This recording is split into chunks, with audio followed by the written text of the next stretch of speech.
நம்ம இந்த வீடியோவில் முக்கியமான மார்க்கெட் அப்டேட் பார்க்கலாம். டாடா மோட்டார்ஸுடைய 2ஆம் காலாண்டு விற்பனை விபரம் வெளியாயிருக்கு. ஜாகுவார் லேண்ட் ரோவர் மொத்த விற்பனை 24% குறைந்து 66,165 யூனிட்டுகளாக இருக்குது.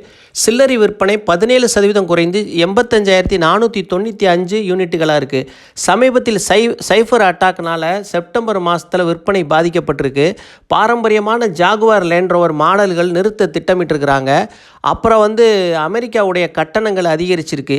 இதெல்லாம் 2ஆம் காலாண்டு முடிவுகளை நல்ல தாக்கத்தை ஏற்படுத்தியிருக்கு. ரேஞ்ச் ரோவர் விற்பனை 76% மற்றும் டிஃபெண்டர் மாடல் 67% விற்பனை இருக்குது. டாடா மோட்டார் மெர்ஜர்லாம் முடியட்டும், எந்த கம்பெனி என்ன விலைக்கு வாங்கலாம்னு நம்ம ஒரு முடிவுக்கு வர முடியும். ரிசல்ட் எல்லாம் வரட்டும், அதுக்கப்புறம் பார்த்துக்குறோம். 2ஆம் காலாண்டு ரிசல்ட் வரவும் நம்ம ஒரு முடிவு பண்ணலாம்.